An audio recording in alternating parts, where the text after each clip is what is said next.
ሰላም ጤና ይስጥልን ተመልካቾቻችን እንደምን ዋላችሁ እንደምን አመሻችሁ ከአንከር ሚዲያ ዝግጅት ክፍል ያክብሮ ሰላምታችንን እናቀርባለን። አብይ አህመድ በወልቃይት አቅጣጫ ህዋቶች ላይ ጥቃት መክፈቱ ተሰማ። የአብይ አህመድ ሰራዊት በተለያዩ የወልቃይት አካባቢዎች በተለይም በበረትና በሸረሪና አካባቢዎች በህዋት ኃይሎች ላይ ጥቃት መክፈቱን ነው የመረጃ ምንጮች የገለጹት። ጉዳዩን በተመለከተ ህዋት መግለጫ አውጥቷል። የአብይ አህመድ ሰራዊት ወረራ መፈጸሙን ነው የህዋት መግለጫ የሚያሳየው። እስካሁን በአብይ አህመድ አገዛዝ በኩል ስለ ጉዳዩ ይፋዊ የሆነ መግለጫ አልተሰጠም።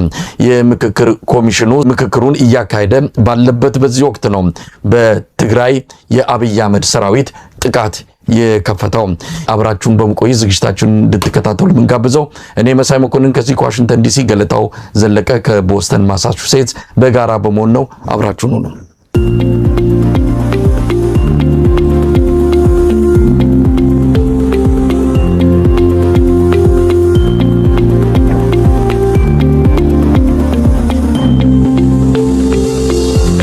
ተናስተልን ገለታው ተናስተልን መሳይ እንዴት ዋልክ? እንዴት አደርክ? እንዴት ሰነበትክም የሚባል ነው። ምክንያቱም ረጅም ቀናት አልተገናኘንም። ያው አልፎ አልፎ እየመጣ ሐሳብን ታካፍለናለህ ገለታው። ዛሬ ስንገናኝ ብዙ ርዕሰ ጉዳዮችን ይዘን ነው። በሱዳንና በኢትዮጵያ ድንበር በኩል ባለ የኢትዮጵያ ክፍል ላይ ጦርነት ተቀስቅሷል። የአብይ አህመድ ሰራዊት በህዋቶች ላይ ጥቃት መሰንዘሩን የሚገልጹ መረጃዎች እየወጡ ነው። ጥቃቱን ማን ጀመረው የሚለው በተለያዩ ወገኖች የተለያዩ መረጃዎች ቢወጡም አንከር ሚዲያ ባለው መረጃ እንዳረጋገጠው ከሆነ የአብይ አህመድ አገዛዝ ነው ጥቃቱን የከፈተው። ህዋትም መግለጫ አውጥቶበታል። እንግዲህ ሲጠበቅ ሲባል የነበረው ነገር ቀስ በቀስ ሊጀመር መሆኑን እያየን እንገኛለን። አብይ አህመድ በአማራ ክልል ቴሌቪዥን ላይ መግለጫ በሰጠ 24 ሰዓት ባልሞላ ጊዜ ውስጥ ይህ ጥቃት መከፈቱ መግለጫው ለምን ታስቦ ለምን በአማራ ቴሌቪዥን እንዲተላለፍ እንደተፈለገ ግልጽ እየሆነ የመጣ ይመስላል። ገለታው እንዴት እየተከታተልከው ነው የዛሬውን ጥቃት? ወንድሜ መሳይ እንግዲህ ትላንትና አብይ አህመድ ሲናገር ትንሽ አስደንግጦናል። እንግዲህ ህዝቡ በሙሉ ባለ ቅኔ ዘራፊ ከሆነ እሱም በቅኔ ነው ማለት ነው የሚያናግረንና ምን ቅኔ እንዳለው የዚህ የትላንቱ መግለጫ ሁሉ እንደገና ሌላ ሂሳብ ውስጥ እንድንገባ ነው ያደረገን። ይሄን መግለጫ በሰጠ በማግስቱ ደግሞ ምንፈራው ብዙ ጊዜ ይሄ ጦርነቱ ከተጀመረ ቆይቷል። ግን እንደዚህ አይነት ይሄ ላርጅ ስኬል አይነት እንቅስቃሴ በመግለጫ የተደገፈ ውስጥ በማግስቱ እንገባለን የሚል እምነት ያልነበረኝም። መሳያው ውሎ አድሮ ወደ ጦርነት መሄዱ የማይቀር ነው፣ የታወቀ ነው። ምክንያቱም የፖለቲካ መፍትሄ ስለሌለ የፕሪቶሪያው ስምምነትም ስለከሸፈ ሌላ ምንድነው መውጫው? እንግዲህ ያው ሚሊተሪ ሶሉሽን የሚሉት ወይም የወታደራዊ መፍትሄ ነው ማለት ነው የሚሰጡት። አንድ አቅም ያገኘ ጊዜ ይጠብቃል። ስለዚህ ጦርነት ውስጥ መግባታቸው የታወቀ ነው። ግን እንዲህ ዛሬ ይሆናል የሚል ነገር አልገመትንም ነበረ። ብዙ አሳሳቢ ነገር ነው እንግዲህ የመጣው ማለት ነው።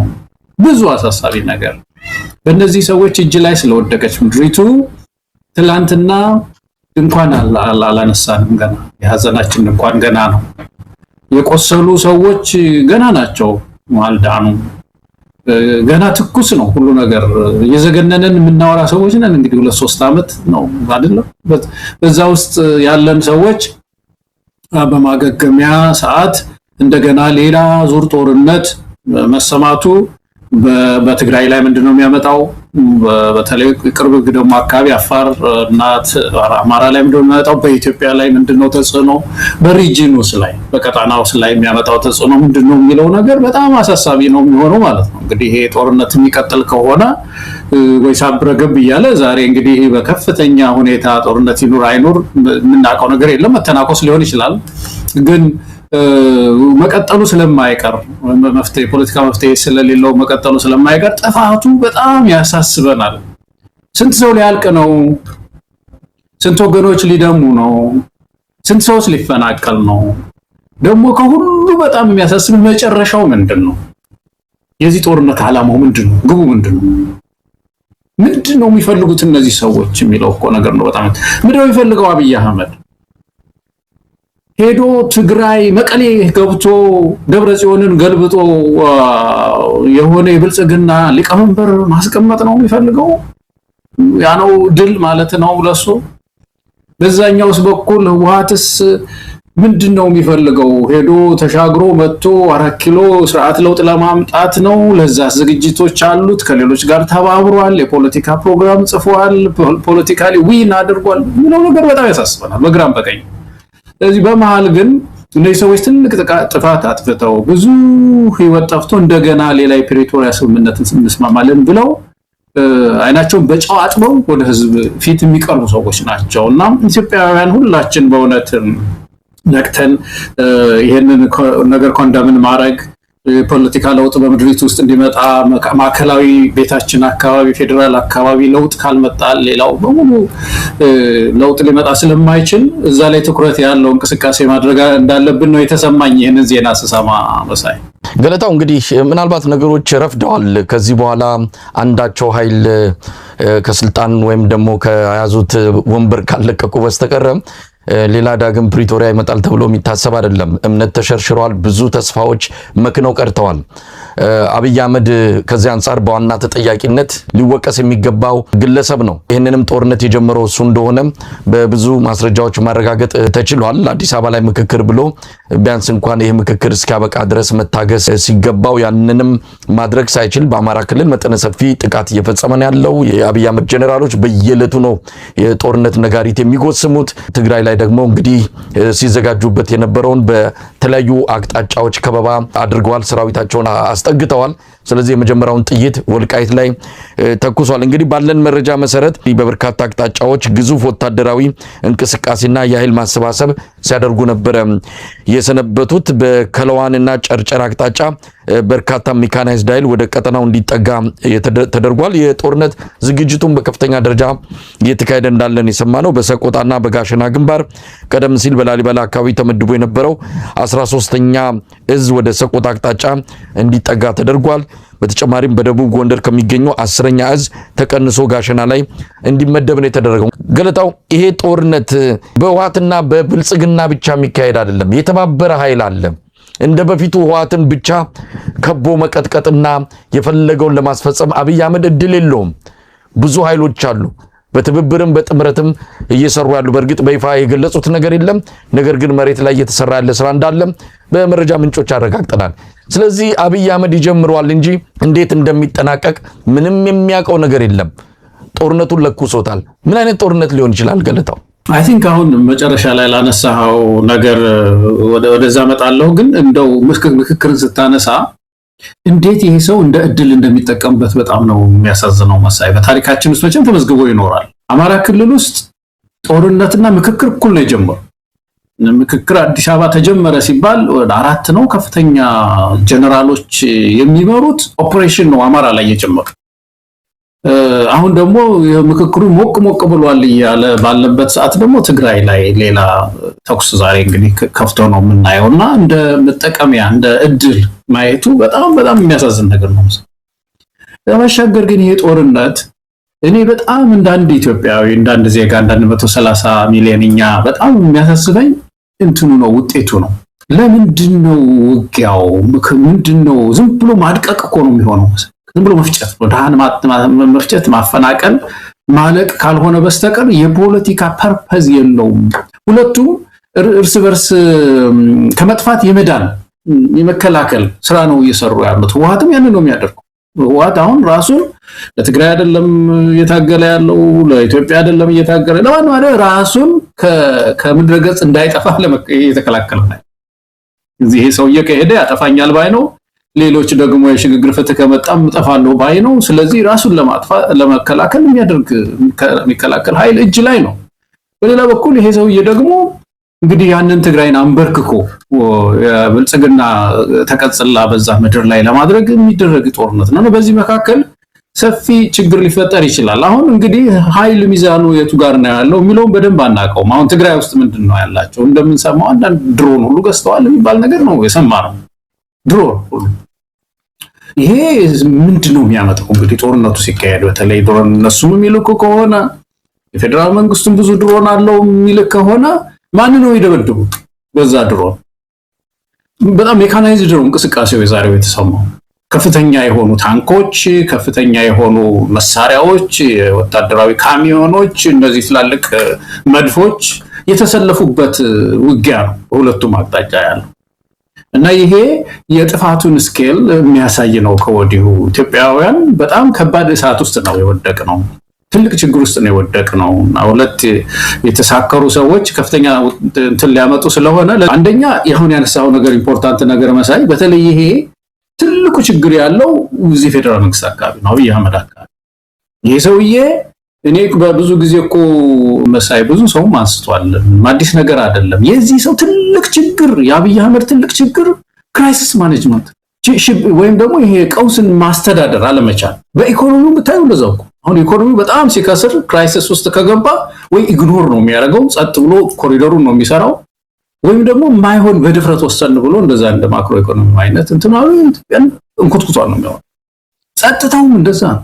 የጸጥታ ጉዳዩም ችግር ተፈጠረ እዚህ አካባቢ ከተባለ የፖለቲካ መፍትሄ መፈለግ ሶፍት ፓወር የመጠቀም ነገር አይደለም የሚታየው። ቶሎ ብሎ ወታደር አሰልፎ መግጨት በቃ አንዱን አፍንጫውን ብሎ ወደዛ ብላችሁን ትንበሉልኝ ነው። እዚህ ይሄ ጉዳይ ብዙ ዋጋ አስከፈለን እና አሁን ሌላ ዋጋ ሊያስከፍለን ዱብ እያለ ስለሆነ እኔ እዚህ የጋራው ቤት አካባቢ ያለው እንትን ይሄንን ጉቶው እንቀራለን። ኢትዮጵያውያን አሁን ትኩረታችን እንደዚህ እንደበፊቱ ተባብሮ ትግራይን ሄዶ ለመቀጥቀጥ አንደኛ በዓላማውም ራሱ ዋትን ብቻ አይደለም። እዛ ትግራይ አሁን ቅድም አንድ በጣም ስሙን መጥራት የማልፈልገው ከዚህ በፊት እኔ እናንተንም እንደዚህ የሰራ እንትን ያለ ነገር የተነጋገረው ወስዶ ሲተች ነበር ጋዜጠኛ። አሁን ከደቂቃዎች በፊት የሚናገረው የሚገነጠሉ ከሆነ ይገንጠሉ፣ ግን ፈትሸን ነው የምናገነጠላቸው። ፈትሸን ወልቃይት በኪሳቸው በመናምናቸው እንዳይዙ እሱን ፈትሸን ነው እንዲህ የሚገነጠሉት እንጂ ምናምን ይላል። እንግዲህ ይሄ ሰው የዚህ አርሚ ምንድነው ወታደሩ ሸለመው አንድ ጋዜጠኛ እኮ ነው ይሄንን ባለፈው የተሻለ ምንድነው ሰዎች አላማቸው። እንግዲህ ሰዎች የዚህ የመንግስቱ ኮሙኒኬሽን አፍ ናቸው።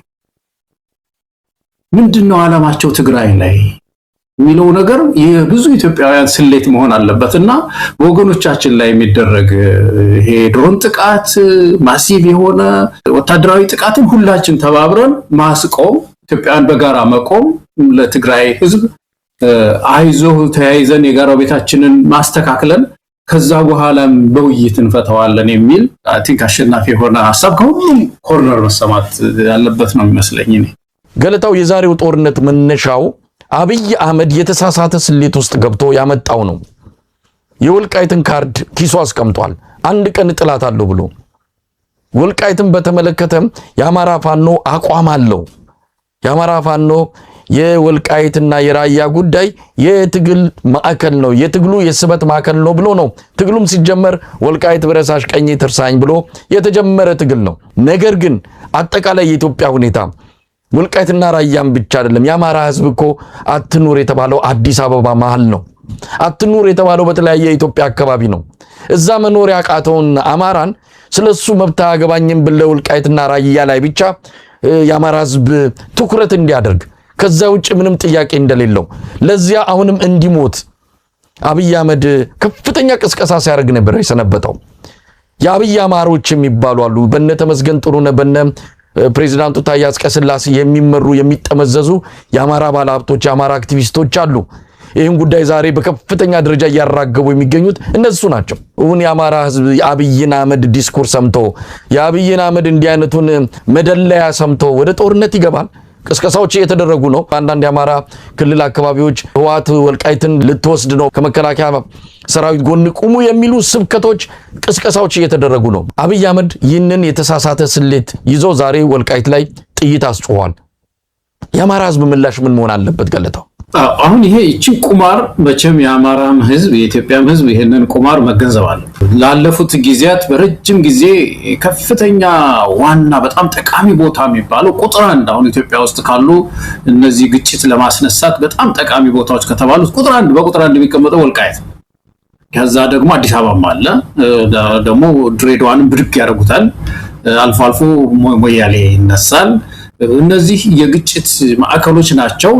ወደ ፌደራል መንግስት የሚወረወር ጦር እንዲበርድ ወደዛ የሚወረወር ጦር እንዲበርድ ግጭቶች ምንድነው ጎናዊ አቅጣጫ እንዲኖራቸው የሚያደርጉበት የቁማር ቦታዎች ናቸውና ይሄንን ህዝቡ የተገነዘበ ይመስለኛል። አማራ ህዝብ አሁን ትልቅ ጥያቄው ይሄ አይደለም።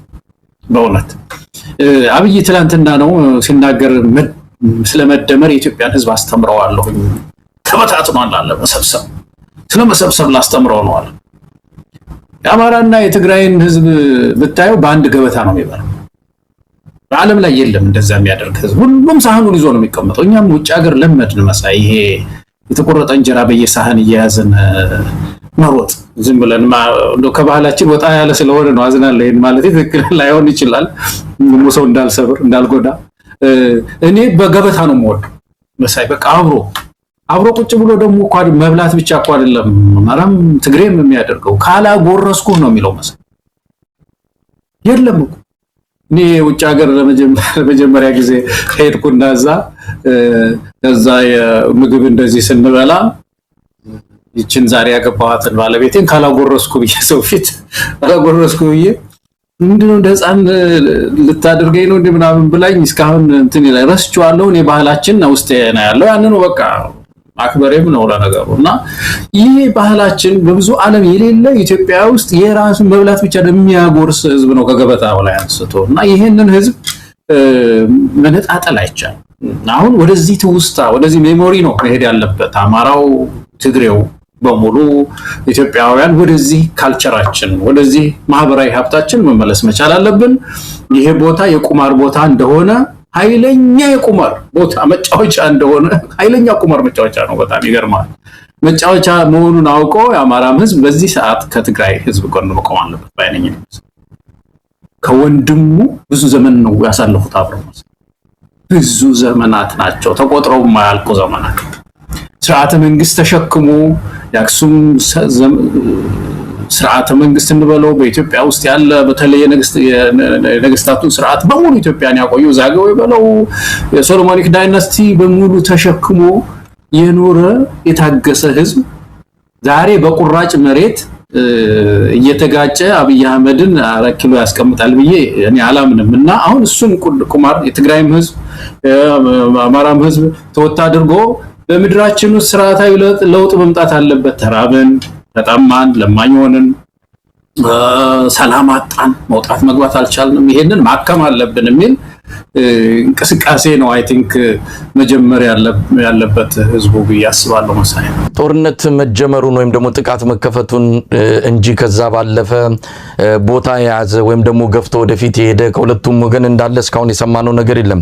የከባድ መሳሪያ ልውውጥ እግረኛም ደረጃ እንደዚሁ ተኩስ ልውውጥ እንደነበረ ነው የሰማነው። ከዛ ባለፈ ግን ህወሓትም ወደ ወልቃይት እንደዚሁ የአብይ አህመድ ሰራዊትም ገስግሶ ህወሓትን መሬት እያስለቀቀ ወደ ትግራይ የገባበት ሁኔታ እንዳለ አይታወቅም። ይሄ ጦርነት ራሱ ምን እንደሆነ ግቡ አላማው በአብይ አህመድ በኩል ግልጽ አይደለም። ትላንት አብይ አህመድ ቃለ መጠይቅ ሰጥቷል ለአማራ ማስ ሚዲያ። ለምን ያን ቃለ መጠይቅ ሰጠ የሚለው ዛሬ መልሱን አግኝቷል። በትክክል መልሱን አግኝቷል። አብይ አህመድ ምን ጊዜም ጥቃት ሊከፍት በትግራይም ሆነ በእንደዚህ አይነት መልኩ የሆነ ጦርነት ውስጥ ለመግባት ሲፈልግ እንዲህ አይነት ቃለ መጠይቆችን መስጠት የተለመደ ነው። ቃለ መጠይቆቹ ብዙ ጊዜ ጦርነት ማስጀመሪያ እንደሆኑ አድርገን እንድንወስድ ያደረገን ነው። አሁንም ይህን ባደረገ በ24 ሰዓት ውስጥ ነው በወልቃይት አካባቢ ጦርነት ሊከፍት የቻለው። እንደምንሰማው ከሆነ ባለንም መረጃ ህወሓቶች አሁን ባለው ትብብር አሁን ባለው ጥምረት በወልቃይት በኩል ጦርነት ሊጀምሩ የሚችሉበት ምንም አይነት እድል የለም። የአማራ ህዝብ የደረሰበትን መከራና ግፍ ከወልቃይትና ራያ አንጻር የከፈለውን ዋጋ እያወቁ በዚህን ጊዜ ላይ ለብልጽግና ፖለቲካ ድል የሚያስገኝ እንዲህ አይነት እርምጃ ህወሓቶች በወልቃይት በኩል አይጀምሩ።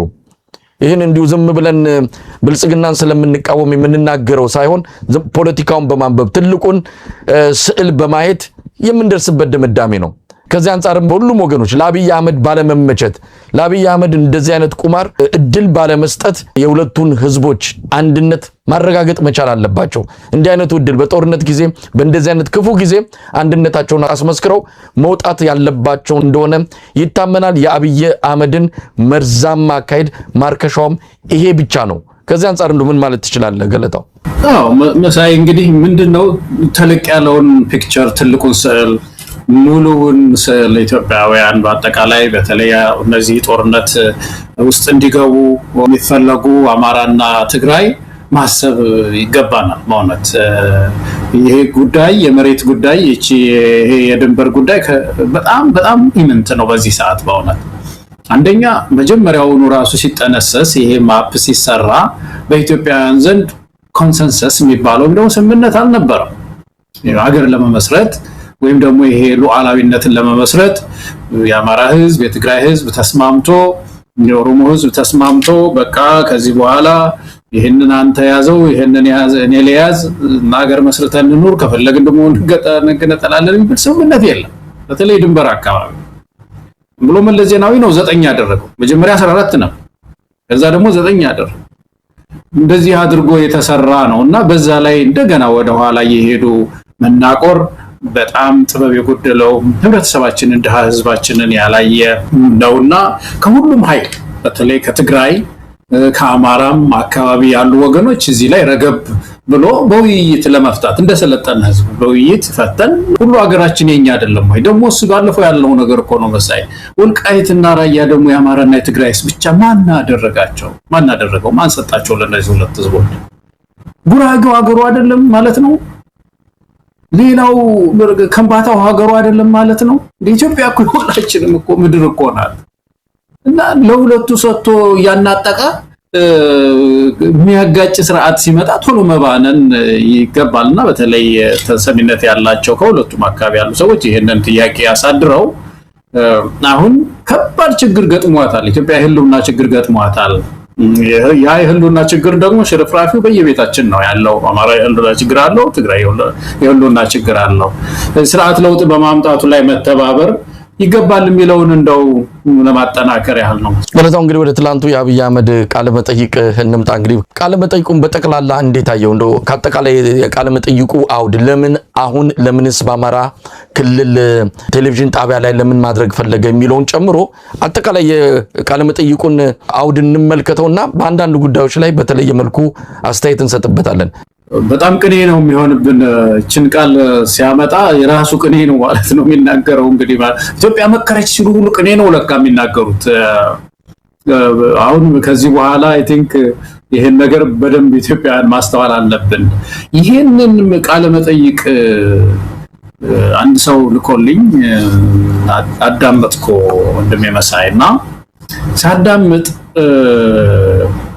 የተለያዩ ነገሮች ተሰሙኝ እንደ ኢትዮጵያዊ በአንድ በኩል አሁን ጋዜጠኛውንም ስታየው አብይንም ስታየው ሁለቱም የልባቸውን አይደለም የሚናገሩ ይሄ የልብ አለ አይደለም ከልብ የሚወጣ ድንገት ለምሳሌ መሳይ ትጠይቀኛለ እኔ ጠይቀሃለሁ ሁለታችንም ከልባችን የሚወጣ ነገር እንናገራለን አይደለም እንደዛ አይነት አይደለም በደንብ የተዘጋጁበት ነው ጋዜጠኛውም ተጽፎ የተሰጠው በዚህ ሰዓት አማራ ውስጥ የአማራ ክልል የሚያቅ አንድ ጋዜጠኛ የሀገሪቱን ጠቅላይ ሚኒስትር ካገኘ መጀመሪያ የሚጠይቀው ነገር ምንድነው የሚሆነው የነበረው መጀመሪያው ሰኔ 10 ምናምን ሳይሆን በዚህ ሰዓት የአማራ ክልል ራሱ ያመነው አሁን በቀደም በሪፖርት የተገለጸው ወደ 3 ሚሊዮን የሚደርስ ህፃናት ትምህርት ቤት አይሄዱም አይደለም እንደዚህ አይነት ጥያቄዎች ይመጡለት ነበር ድንገት አንድ ጋዜጠኛ አንድ አማራ አካባቢ ተወላጅ ሰው እና አይደለም በደንብ ተዘጋጅተው እነዚህን ጠይቅ አብይ ደግሞ ለብዙ ቀናት ተዘጋጅቶበት እነዚህን መልሳለሁኝ እነዚህን ምሳሌዎች እሰጣለሁኝ የሚል ነው ግን ፐርፐዙ ምንድነው አላማው ግቡ ምንድነው ልቡን ሳይሆን እንደዚህ አይነት ምንድነው አርቲፊሻል እንበለው ወይም ደግሞ የተቀባ ነገር በአማራ ቴሌቪዥን በኩል ለምንድነው የመጣው ያልን እንደሆነ አንዱ እንዳልከው ቅድም ይሄው ዛሬ ተገለጠ መሳይ በተለይ ይሄንን አማራን በመያዝ በትግራይ ላይ ሰፊ ዘመቻ ለማካሄድ የታቀደ እቅድ ስለነበረ ያንን ተግባራዊ ለማድረግ በተቻለ መጠን በዚህ በአማራ አካባቢ ስስልብ ይገኝ እንደሆነ ለውጡ ራሱ አማራን ይጠቀመ እንደሆነ ለማሳየት እና በተወሰነ ደረጃ ደግሞ የአማራን የነጻነት ታጋዮች ደግሞ በህብረተሰቡ ዘንድ እንዲገለል እንዲደረጉ ለማድረግ እንደዚህ የመነጠል እና ከሚፈልገው ጋር የማጣበቅ ስራ ለመስራት የታቀደ ሴረኛ በእውነት ሴረኛ ነው። ምክክር ላይ ያለ ሀገር በዚህ ሰዓት በእውነት ከምክክሩ ጋር የተያዙ ተስፋዎች እና ኢንክሉሲቭ ይሆን ዘንድ ያ ምክክር ብዙ ነገር መስራት ሲገባው ድሮን ጥቃት ዛሬ አቅዶ ትላንትና አማራ ሚዲያ ላይ እንደዚህ አይነት መግለጫዎችን ሲሰጥ እናያለን። እና ፌክ ነው ብቻ ሳይው ዝም ብዬ ሳያቸው ጋዜጠኛው የተባለውን ይጠይቃል፣ እንዳይዛነፍበት አድርጎ ነው የሚጠይቀው፣ እሱም ደግሞ እንዳይዛነፍ አድርጎ ይመልሳልና እንደዚህ አይነት ነገር ነው ያየሁት ማለት። ገለታው ቃለ መጠይቁን በተመለከተ በግል ማህበራዊ ሚዲያችንም እንደዚሁ አስተያየታችንን ወዲያውኑ የሰጠንበት ነው። ቃለ መጠይቁ ውሸት፣ ሐሜትና ፍርሃት በአንድ ላይ አብይ አህመድ ላይ ሰፍረው የታዩበት ነው ማለት እንችላለን። የአማራ ህዝብ ሆ ብሎ ተነስቷል፣ በአንድ ድምፅ ተነስቷል። ያንን ህዝብ መከፋፈል አለበት።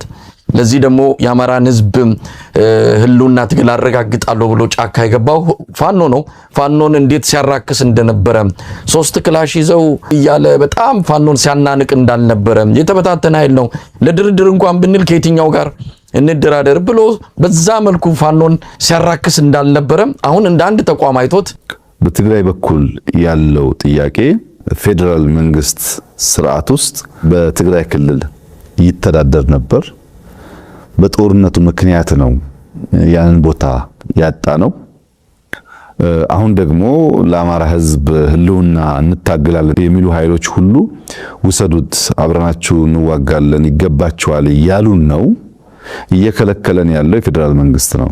የፌደራል መንግስት ከዚህ ጉዳይ ራሱን ቢያወጣ እኛ በማንኛውም መንገድ በኃይልም ይሁን በሰላም ቦታችንን እናስመልሳለን።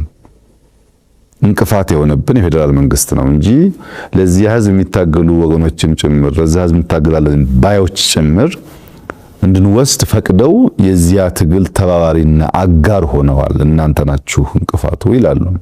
ተራም ነው እንደው ስታየው ስታዳምጥ አንድ ሀገርን የሚመራ ጠቅላይ ሚኒስትር እንደው ያሳፍራል በእውነት። እንደዚህ አይነት አሉባልታዎች እንዲህ ብለውን ነበረ በሚስጥር ህወሓት እንደዚህ አይልም በመሰረቱ። ይሄንን መቼም እንደው ባንኖርም ህወሓት ሰዎች መተው ሌላው በሙሉ አሁን ፋኖ በሙሉ ውሰዱ ብለውን እናንተ ናችሁ ያላችሁን ሊሉ አይችሉም። እንደው ዝም ብሎ እኮ ማንም ሰው ሊገምተው የሚችለው ነገር ነው። ምናልባት በምክክር ነው እንግዲህ ሊፈታ የሚችለው። አሁን በትንሽ ረገብ ብሏል የወልቃይት ጉዳይ በሁለቱም ላይቃን ዘንድ በአማራና በትግራይ በጣም ከባድ ኢሹ ነው እንደምናውቀው።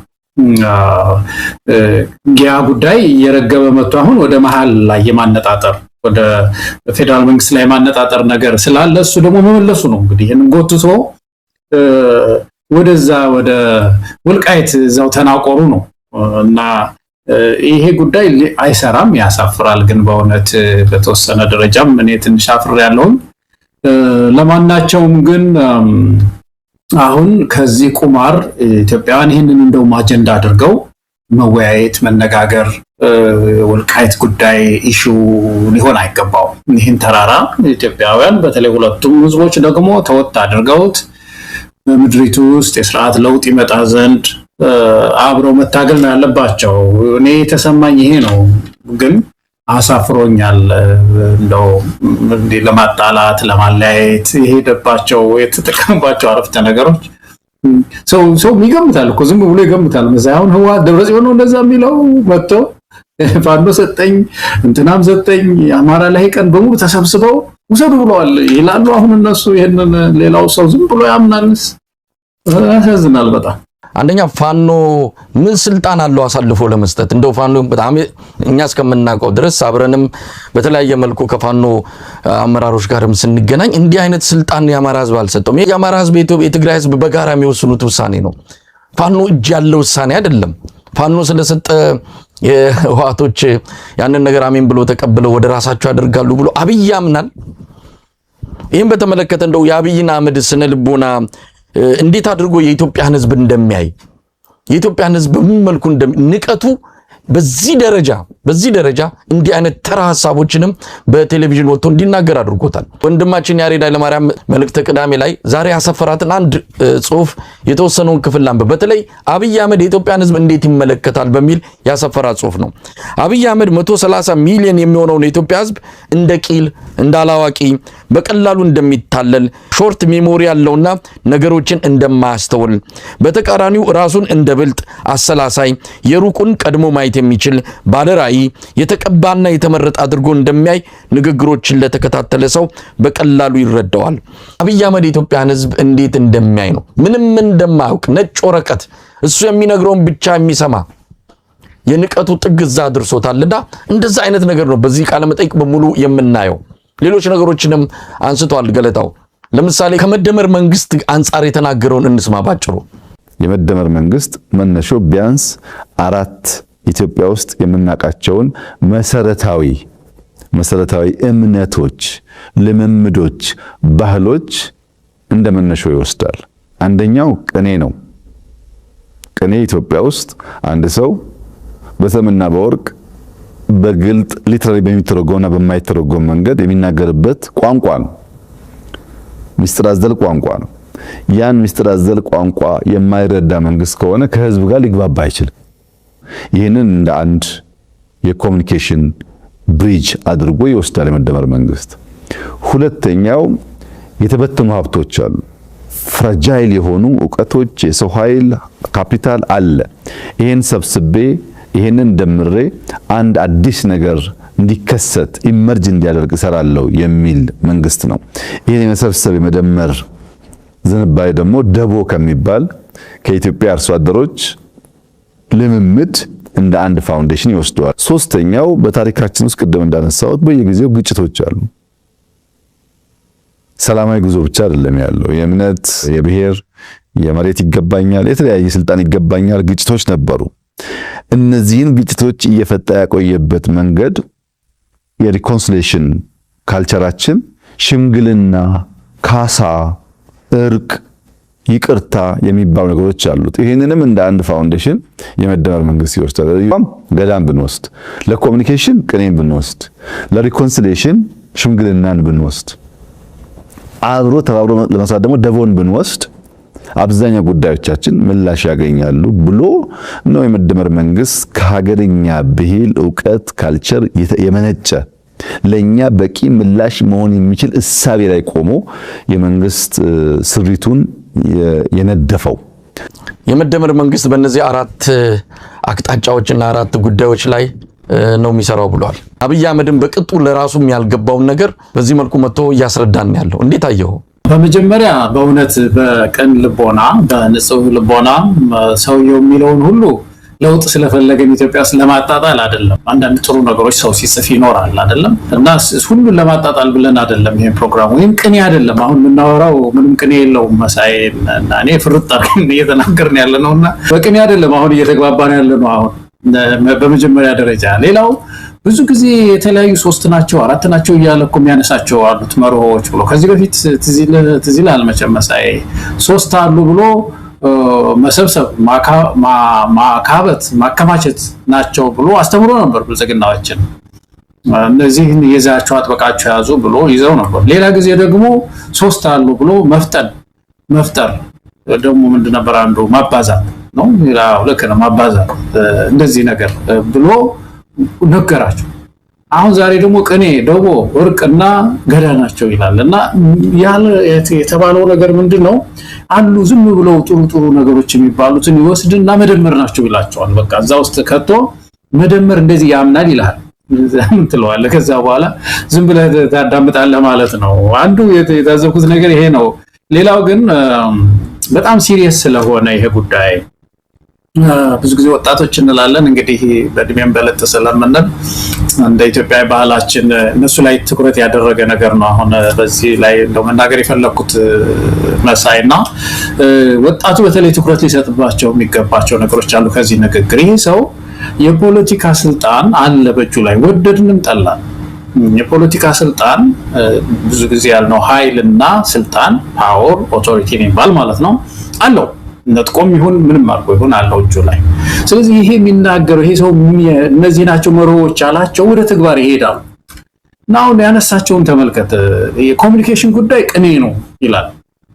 እንግዲህ የኢትዮጵያ ህዝብ በሙሉ ቅኔ ዘራፊ አድርገህ ማቅረብ ይሄ አናሊሲሱ ልክ ነው ወይ? ዴፊኒሽኑ ነው የመጀመሪያው ጥያቄ መጠየቅ ያለበት።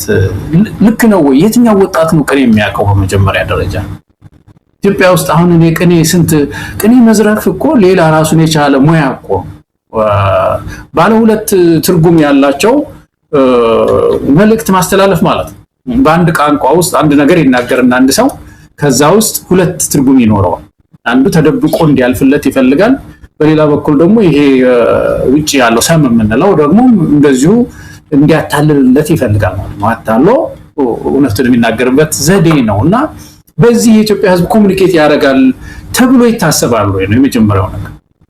ይሄ አንድ ማህበራዊ ሀብት ነው። ኢትዮጵያን አላቸው ቀደም ያለ ነው፣ ይጠናል፣ አንዳንዱ ትምህርት ቤት ትምህርት ይሰጣል እንጂ ይሄ የኮሙኒኬሽን ዘዬው ነው የኢትዮጵያ ህዝብ ዘዬ ነው የሚለው ነገር ምን አይነት አሳሳቢ ዘመን ላይ ነው ያለ ነው? በዚህ ነው የሚቀርበን ማለት። አሁን እኮ ትልቁ ችግር ምንድነው? ህዝቡ ቅኔ ነው የሚናገረው፣ እሱም እኮ ቅኔ ነው ማለት ነው የሚነግረን መሰለኝ። አሁን ይሄ ምንድነው የኢኮኖሚ እድገት ሁሉ ቅኔ ነው ማለት ነው። ኢትዮጵያ እየመከረች ነው ቅኔ ነው። መንግስት የሚሰጠን ነገር ስለ ሰላም ጉዳይ የሚነግረን ነገር ቅኔ ነው ማለት ነው። ምክንያቱም እምነቱ ይሄ ሰው ህዝቡ ባለቅኔ ነው ቅኔ ዘራፊ ነው የሚል ነገር ነው ማለት ነውና ይሄ ነው።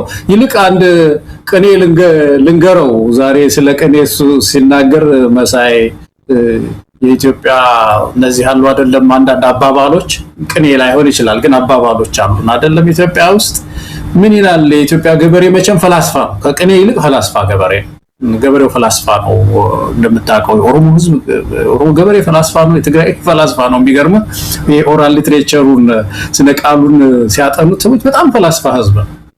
እና ምን ይላል መሰለ አንድ ጅል ወደ ባህር የጣለውን ድንጋይ 50 ጥበበኛ ያወጣው የሚል ይሄ ይልቅ አስተማሪ ነገር አልፎ አልፎ የሚጣል ነው። ቅኔ ምንድነው ይሄ አባባል የሚጣል ነውና ይሄ ሰው ወደ ባህር የጣለውን ነገር እንዴት ነው የምናወጣው የሚለው አሳሳቢ ነውና ይሄንን ቢማር ጥሩ ነው የሚል ነው። ሁለተኛው ነገር ያነሳው መሳይ በጣም ኢምፖርታንት ስለሆነ ወጣቶች ያልነው ነው ማነሳው ደቦ ነው። ሁለተኛው ፒላር እንግዲህ እሱ የሚለው ለኮሙኒኬሽን የኮሙኒኬሽን ትምህርት ቀረ ማለት ነው። አዲስ አበባ ዩኒቨርሲቲ የኮሙኒኬሽን ትምህርት አለ እኮ አንተ ደግሞ የበለጠ ተከታተቀዋለህ። እንዴት ምን አይነት ኮሙኒኬሽን ስም ነው? አርትም ነው ኮሙኒኬሽን። ያ ሁሉ ቀርቶ በቅኔ ነው እንግዲህ የኢትዮጵያ ቴሌቪዥን ብልጽግናም ሊያናግረን የፈለገው ማለት ነው። ይሄ አንዱ ትልቁ አሳሳቢ ነገር ነው። ሁለተኛው ደቦ ነው መሳይ በጣም ነው። እንዳጋጣሚ ሆኖ ባለፈው እንዳጫወትኩህ የተማርኩት የህብረተሰብ እድገት ነው ኮሪያ ውስጥና በህብረተሰብ እድገት ውስጥ ይችን ቴሲስ ስጽፍ እዚህ ላይ ትታይ እንደሆነ ምንድነው የምትለው study on the status of social capital in Ethiopia የሚል ነውና የሶሻል ካፒታላችን ምን ላይ ነው የሚል ነው። ጥሩ ፕሮፌሰር አጋጥሞኝ ስለነበረ ይሄንን ያጠና አዳም ስሚዝ ኢንቪዚብል ሃንድ የሚላለው ይሄ የሚላለው ስውር እጅ ማለት ነው። በእድገት ውስጥ አሁን ካፒታል አለ፣ ህንጻ አለ፣ ምን አለ ግን ይሄኛው ማህበራዊ ሀብት አይታይም ኢንቪዚብል ነው ግን ወሳኝ ነው ብሎ ስለሚያስተምረው ተቻርጎኝ የጥሩ ፕሮፌሰር አጋጥሞኝ በዛ ላይ ነበር ጥናት ያደረግነውና የኢትዮጵያ ማህበራዊ ሀብት በጣም ይወረደ ነው የሚል ነበር። በጣም ይወረደ ነው፣ በጣም ዝቅተኛ ነው። እዛ ውስጥ አንዱ የሚታዩት ጥሩ ነገሮች አሉ። አሁን ያነሳቸው ደቦ ለምሳሌ የመሳሰሉት በጋራ መስራት ምናምን አሉ፣ ጥሩ ናቸው። ግን በእነዚህ ላይ የፖለቲካ መዋቅር ተሰራለው ወይ ነው በደቦ ላይ መሳይ። ደቦ እኮ እንደምታውቀው መሳይ አጨዳ ነው። ብዙ ጊዜ አጨዳ ላይ ነው ደቦ የሚለው የኛ ሀገር ህዝብና አጨዳ ለምንድን ነው ደቦ የያዘው ያ ህዝብ? ያቺ ትንሽ ማጨጃ እኮ ስለሌላቸው እኮ ነው። ያቺን አሁን ያቺ እዚህ ሳር የምታጭንባት ሳንዶ የምትሰጠው እኮ ደቦ ይበተናል እኮ። ለምን ይሰበስባል ህዝብ? ለምን ይደግፋል? ያን ያህል ወጪ አውጥቶ ምንድነው የተቸገረ ህዝብ ስለሆነ ለዛ ለችግር ማለፊያው ይሄ እንደዚህ አይነት ዘዴዎችን ይጠቀማል። ይሄን ወስደህ ግን አሁን ደቦ ለአንዳንድ እንደ ሶሻል ካፒታል ሆኖ ለአንዳንድ ተቋማት የሚያገለግል ለችግኝ ተከላ ለእንደዚህ አይነት ጽዳት ሊያገለግለን ይችላል እንጂ ይህንን ተቋማዊ እናደርገዋለን ነው እና አንድ በታሪካችን ውስጥ ያለ የደቦ ስራ አለ። ምሳሌ ፍርድ ቤት ገብቶ ደቦ ፍርድ ቤት ገብቶ በጣም በታሪካችን ውስጥ ጠባሳ ጥለናል። እንደምታውቀው ደርግ ከመጣ በኋላ 120 የደርግ አባላት ያዘ። ውሳኔ በደቦ ነው ወስነዋል። የምን ፍርድ ቤት እኔ በድምጽ ብልጫ ነው ወስነው ብሎ እነዛን 60 የሚሆኑ የኢትዮጵያ በጣም ውብ ባለ ታሪኮች ቁጥር 1 ጸሐፌ ትእዛዝ አክሊሉ ሀብተወልድ ይገደሉ ወይስ ይቆዩ ይላሉ ፕሬዝዳንት መንግስቱ። 60% ይገደሉ ብሏል። ይገደሉ ተባለ። በደቦ አክሊሉ ሀብተወልድን የሚያክል ሰው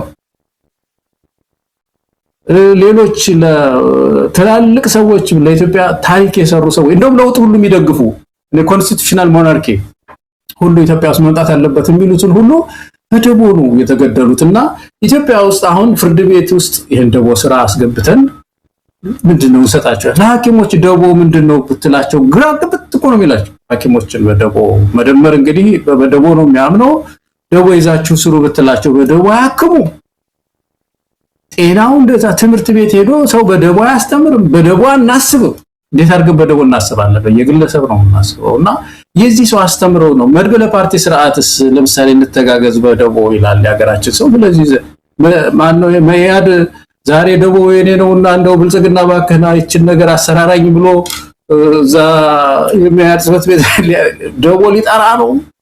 መድበለ ፓርቲ ስርዓታችንን ማለት ነው መሳይ አፕሊኬሽን ፎርሙ ማለት ነው። የዚህ የደቦ አፕሊኬሽኑን በየቦታው በየተቋሙ ስታየው ይሄ እንዴት ሊመጣ ይቻለ ነው። እና እንደው ሌላው ካነሳቸው ውስጥ እነዚህ የእርቅ ሽምግልና ጉዳይ ተቋም ግንባታ አባገዳንም ሲያነሳ እንደው በሽምግልና የሚያምን እኮ ነው የሚመስልህ። አሁን ስታየው በእርቅ የሚያምን ሰው ነው የሚመስልህ መሳይ። ትግራይ ውስጥ አንድ ሽማግሌ እኮ አላክ አንድ ሽማግሌ ለኮ የትግራይን ችግር ለመፍታት የፋኖን ችግር ለመፍታት የሚሞክር ሰው አይደለም። እና በአጠቃላይ እንደው የሚያነሳቸው ነገሮች አስደንጋጭ ናቸው ወደ ፖሊሲ ስለሚቀየሩ ለማለት ነው። ዘና የሚያደርግም ቢሆን ግን ደግሞ ምህራራ ነገርም አለው ውስጥ። ሌሎች ነገሮችንም ተናግሯል። እንግዲህ ቃለ መጠይቁ ብዙ ነገሮችን ያነሳበት ነው። የአማራ ህዝብ ችግሮች ምንድናቸው? እስቲ ስለ አማራ ህዝብ ይሄ የመደመር መንግስት የብልጽግና መንግስት ምን አደረገ ተብሎ 15 ደቂቃ ነው የተናገረው። በ15 ደቂቃ ውስጥ አንድ ያነሳው ስለ ወልቃይት ብቻ ነው። አብዛኞቹ በጋራ የኢትዮጵያ ህዝብ ላይ የመጡትን አደጋዎች ነው የተናገረው። የአማራ ህዝብ ጥያቄ በጋራ የሚጋራው እንዳለው ነው። በተናጠል ደግሞ የደረሰበት የለውና አደጋ አለ። የወልቃይትና የራያን ጉዳይ ብቻ የወሰደው ለራሱ የፖለቲካ ለራሱ ለጀመረው አንዱን ካንዱ ለማጋጨት ለሚመዘው ካርድ መጠቀም ያደረገው እንጂ የአማራን ህዝብ ጥያቄ ለመመለስ አብይ አህመድ ትክክለኛ ሰው ሆኖ አይደለም። ለማንኛውም ሌሎች ነገሮችን አንስቷል። ከለውጡ ጋር ተያይዞ የመጣውንም ነገር እንግዲህ ለውጡን እናንተ በወቅቱ የነበራችሁን አቋም አስታውሳለሁ። እኛ ደግሞ ለውጡን ደግፈን ለውጡ በትክክል መስመር ይዞ ቢሄድ የበለጠ ኢትዮጵያ ተጠቃሚ ትሆናለች ብለን አምነን አብረነው ሆነን ነበረ። ለውጡ መስመሩን የሳተው በዋናነት በአብይ አህመድ ምክንያት የመጣው ተስፋ የመጣው አጠቃላይ የህዝብ እንደዛ አይነት ስሜት ቀዝቃዛው የቸለሰበት አብይ አህመድ ነው። እሱ ግን ሌሎች ላይ ለማላከክ የሞከረበትን እስቲ ባጭሩ እንስማው። ሰዎች በተለያየ ምክንያት ጎራቸውን ይቀያይራሉ።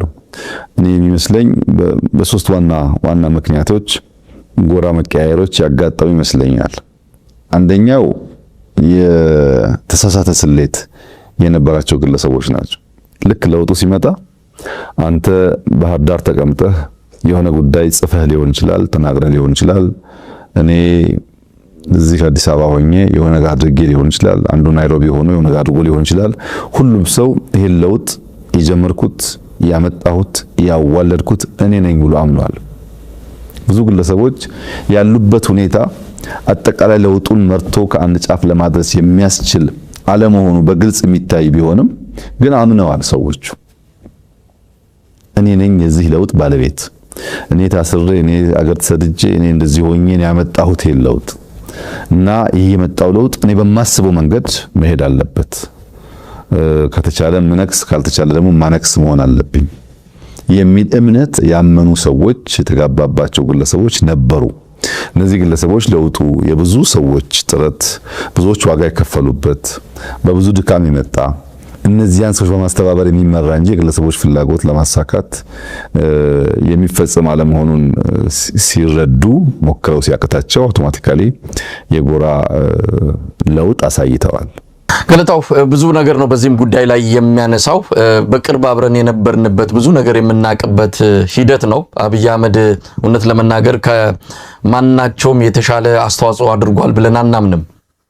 በውስጥም በተደረገ ትግልም በእስር ቤትም ይበለው ለማጣጣል የሞከረ ከውጭም ያሉ ከአብይ አህመድ ያነሰ አስተዋጽኦ ያደረገ የለም። ለዛ ለውጥ ብዙዎች ዋጋ ከፍለዋል። ብዙዎች ትልቅ መስዋዕትነትና ህይወታቸውን ጭምር ያጡበት ለውጥ ነው የተከናወነው። ያ ለውጥ ግን እንደዚህ አይነት ነገር እንዲመጣ አብይ አህመድ የሚባል አንድ ከእውቀትም ከእውነትም የተፋታን ሰው ስልጣን ላይ ለማምጣት አልነበረም። በወቅቱ የኢትዮጵያ ህዝብም ሆነ ዓለም አቀፉ ማህበረሰብ በእሱ አንዳንድ ትርክቶችና አፈጮሌም ስለነበረ በእንደዚህ አይነት መልኩ ተዘናግቶም ሆነ ተደናግሮ ለጊዜው ቦታውን ትተውለት ሊሆን ይችላል። አሁን እሱ ማን ነው መዳቢ ያደረገው? እኛንን የለውጡ ባለቤት እኛንን መንገስ ያለብን ሌሎቻችሁ አይመለከታችሁም አይነት ነው አባባሉ። በእርግጥ በዛ ደረጃ አስቦ ሄዶ እኛ ካልነገስን ለውጡ ይደፍርስ ያለ ካለ አልሰማንም። በሱ ጭንቅላት ውስጥ የፈጠረው ሁሉ ጊዜ እንደ ምክንያት የሚያቀርበው ለውጡ ሀዲዱን አልሳተም እናንተ ናችሁ ጎራ መደበላለቅ ውስጥ የገባችሁት የሚለው ይህ እንግዲህ አንድም ከኢትዮጵያ ህዝብ ንቀት የኢትዮጵያን ህዝብ እንዴት እንደሚመለከት ማሳያ ነው። ለውጡማ አብይ አህመድ መጋቢት ላይ ህወሓት ተፈናቅሎ ወደ መቀሌ ሊሄድ የካቲት ላይ አብይ አህመድ እኮ ማን እንደሆነ ማናቀው የት ነበረ? ውስጥ ሲታገል ነበር አሉ። ውስጥም የሚታገሉ እነማን እንደሆኑ እናውቃለን። ከለማና ከገዱ በላይ አብይ አህመድ ሊጠቀስ የሚችል አስተዋጽኦ አላደረገም። በህይወት የሌሉት እነ ዶክተር አምባቸው እነ ጌታቸው እነዚህ ያደረጉትን አስተዋጽኦ አብይ አላደረገም። አብይ ያደረገው በመጨረሻው ሰዓት አጭበርብሮ ለማ መገርሳን ጠልፎ መጣል የሚባለው በጣም ሴረኛም ስለሆነ በዛ መልኩ ወደፊት የመጣ በመሆኑ እንጂ ለትግሉ ይህን ያህል አስተዋጽኦ አድርጎ ለለውጡ ይህን ያህል ዋጋ የከፈለ ሰው አይደለም። ራሱን እንደ ትልቅ የለውጥ ሐዋርያ አድርጎ ያመነበት መንገድ መቼም ለማያውቀው ሊናገር ይችላል። በውስጥ ያሉትን ነገሮች በደንብ ለምንረዳ ይሄንን ስንናገር ከመሬት ተነስተን አይደለም። አቶ ገዱ እዚያ አጠገባችን ያሉት ያውቁታል በደንብ። ከናቶ ደመቀ ጋርም ያኔ በወቅቱ ብዙ ነገር አውርተናል፣ ሰምተናል እንዴት እንደነበረ። አቶ ጌታቸው በህይወት የሉም። ተስፋዬ ጌታቸው ለውጡ በመጣ በማግስቱ ከዚያ ዓለም በሞት የተለዩ ናቸው። እዚህ መተው አግኝተውን የነገሩን ነገር አለ። አብይ አህመድ ስለሚባል ሰው ማንም ማያውቅም። ዛሬ ልክ ራሱን እንደ ባለ ታሪክ አምጥቶ ሌሎችን ለማጣጣል የመጣበት ርቀት የሰውየውን ያው የሚታወቅ ግብዝነትና የንቀትና የእብሪቱ መጠን ምን ያህል መረን እንደለቀቀ የሚያሳይ ነው። ለማንኛውም ለውጡ የተንሻፈፈው በአብይ አህመድ ነው። ሌሎች አስተዋጽኦ አላደረጉም ማለት አይቻልም፣ አድርገዋል። ከማንም በላይ ግን የኢትዮጵያ ህዝብን ተስፋ ያጨለመ ከ1 ሚሊዮን በላይ ሰዎች እንዲያልቁ እንዲሞቱ ያደረገ ጦርነት የቀፈቀፈ በየቦታው ስደት መፈናቀል እንዲኖር ያደረገ አብይ አህመድ ነው። ሌላ ማንንም ላይ ጣቱን መጠንቆል አይችልም። እስቲ ስለ ለውጡና ከለውጡ በኋላ ስለመጣው አንዳንድ ነገሮች የተናገረውን እንዴት ታየዋለህ? ምንድነው እኔ መቼም ይሄ ለውጡ የሚባል ነገር ይገርመኛል በጣም። ለውጡ ብዙ ጊዜ በቃ ይነሳል ለውጡ እንደመጣ ይላሉና የምን ለውጥ እንደመጣ ሊገባኝ የማይችል ነገር ነው። መሳይ ኢህአዴግ እንደሆነ ራሱን ለማዳን ተገለባብጧል። ያው የሰርቫይቫል ወይም የመኖር የህልውና ችግር ውስጥ ገብቶ ስለነበረ የህዝባዊ ማዕበል ሲመጣበት ምን ሆነ ነው የምንተርፈው የሚል ነገር። ስለዚህ የፓርቲ ሪፎርም ተሞክሯል። ልክ ነው። በቲም ለማ የፓርቲ ሪፎርም ነው እኛ ኢትዮጵያውያን ያጠፋ ነው። ይሄ የፓርቲ ሪፎርም የሀገር ሪፎርም ነው፣ ሀገራዊ ሪፎርም ነው ብሎ መቀበላችን ነው። እስቲ እነዚህ ሰዎች እኮ ኢትዮጵያ ብለው የማያውቁ ሰዎች ናቸው። ኢትዮጵያ ሲሉ ጥሩ ነው በርታ ወፌ ቆመች ነው የሚባለው አይደለም። ወፌ ቆመች ኢትዮጵያ ሀገርን እስከዛሬ ስሟን አጠራም ነበር እንኳን የጠራ ይባላል፣ መቼም ይበረታታል። ከዛ ውጭ ግን እንደ ሀገር ሪፎርሚስት አይቶ መዘናጋት የእንትናችን የለውጥ የተባለው ትልቅ ኪሳራ እሱ ላይ ነው። ግን አብይ አሁን እዚህ ላይ ሲናገር 3